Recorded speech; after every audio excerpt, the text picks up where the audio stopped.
Hello friends, welcome to study stack. तो दोस्तों, आज के इस वीडियो में हम आपको ब्याज निकालना सिखाएंगे। बहुत ही आसान तरीके से सिखाएंगे और आपको समझ में भी आ जाएगा। तो इसलिए वीडियो बहुत ही महत्वपूर्ण है, तो वीडियो को अंत तक आप जरूर देख कर जाइएगा। कुछ ही 3 या 4 मिनट का ये वीडियो है, आपको ब्याज निकालना अच्छे से समझ में आ जाएगा, इसलिए आप लोग वीडियो को पूरा अंत तक जरूर देखिएगा। तो चलिए पहले हम क्वेश्चन को केयरफुली पढ़ते हैं और उसके बाद समझ के इसका सॉल्यूशन करते हैं। तो चलिए, क्वेश्चन क्या कह रहा है कि 5,000 रुपए पर 4% वार्षिक ब्याज की दर से 3 साल का कितना ब्याज होगा। यहाँ पर 5,000 रुपए दिया गया है और दर जो दी गई है वो वार्षिक ब्याज की दर दी गई है 4% की, और कितने साल का ब्याज पूछा है हमसे, 3 साल का ब्याज पूछा है।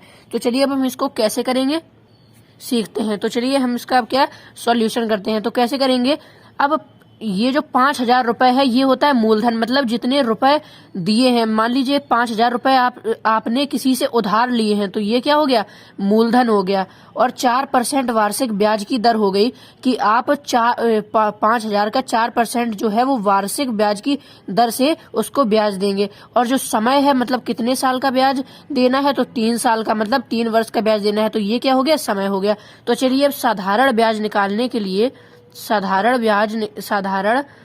निकालने के लिए हम क्या करते हैं, हम मूलधन यहाँ पर मैं फॉर्मूला लिख देता हूँ। मूलधन गुणे समय गुणे दर और बटे में आ जाता है आपका 100। यही हम करते हैं। तो चलिए अब देखते हैं इसको कैसे करते हैं। मूलधन, तो मूलधन क्या है, मूलधन अभी मैंने बताया 5,000 रुपए, मतलब जितने रुपए होते हैं। तो ठीक है, मूलधन 5,000 रुपए आप लिख लीजिए, 5,000। इसके बाद समय कितना है, 3 साल, मतलब कि यहाँ पर 3 साल के लिए ब्याज पूछा है। तो जो ब्याज निकालने के लिए समय कितना हो गया, 3 साल हो गया। तो 3 साल आप समय लिख लीजिए। इसके बाद जो दर है वो कितनी है, 4% की है ना, तो यहाँ लिख लीजिए आप 4, और बटे में आप ये कर लीजिए 100। ये इसका साधारण ब्याज निकालने का फार्मूला होता है। तो चलिए अब इसको आसानी से हम सॉल्व कर लेते हैं। आप यहाँ पर देखिए ये 100 किस लिए आया, आप समझ गए होंगे, क्योंकि यहाँ पर जो दर थी वो क्या थी, 4% थी। तो ऊपर हमने 4 लिखा और 4% थी, तो ऊपर 4 लिखा, और जैसे ही ये परसेंट का चिन्ह हटाएंगे तो बटे में क्या आ जाएगा, 100 आ जाएगा। इसीलिए बटे में हम 100 लिखते हैं। तो चलिए अब इसको काट लेते हैं। ये 2 जीरो से ऊपर ये जो 5,000 में 2 जीरो है ये कट जाएंगे। अब इसके बाद क्या बचा, 50 गुणा 3 गुणा 4। अब देखिए आप इसका गुणा करेंगे, तो चलिए सबसे पहले आप 50 का 3 से गुणा कर लीजिए। तो क्या आ जाएगा, 0, 3 का 0 से करेंगे, 3 पचे 15, 150 आ गया, 150। इसके बाद 50 का 3 से हो गया, अब आप 4 का भी कर लीजिए। तो चलिए 4 का गुणा करेंगे तो क्या आएगा, 150 का 4 से गुणा कीजिए। सबसे पहले 0, 4 पंचे 20 की 0 हासिल 2, 4 एकन 4 2 6। तो क्या आ गया आपका 600 रुपए। तो जो साधारण ब्याज हो गया वो आपका कितना हो गया, 600 रुपए। मतलब कि अगर आपका मूलधन है 5,000 रुपए, मतलब ऐसे जो सवाल होंगे आप उनको ऐसे ही करेंगे। अगर यहाँ पर क्या होता कि अगर यहाँ पर होता जैसे 5,000 की जगह 7,000 रुपए पर 4% की जगह मान लीजिए हो जाता आपका 5% या 6%, कुछ भी हो जाता, तो आप ये फॉर्मूला लगाएंगे और उसी के हिसाब से लिख देंगे। 5,000 की जगह अगर यहाँ 7,000 होता तो आप यहाँ पर मूलधन में 7,000 मान लेते। समय जितना भी दिया होगा उतना समय रखेंगे, जितनी दर दी होगी उतनी ही दर रखेंगे, और बटे में 100, और आप इसको सॉल्व कर देंगे। तो जो इसका साधारण ब्याज आया वो आ गया 600 रुपए।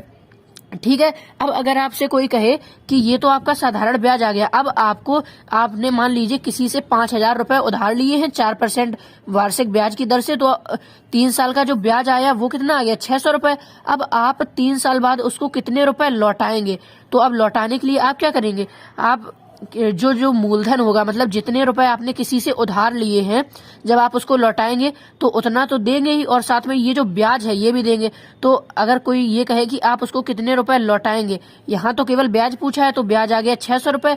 अब ये पूछता कि ये 3 साल बाद कितने रुपए वापस लौटाएगा, तो ठीक है, तो आप क्या करेंगे, जो ये मूलधन है इसका 5,000 रुपए, तो यहाँ लिख लीजिए 5,000 रुपए।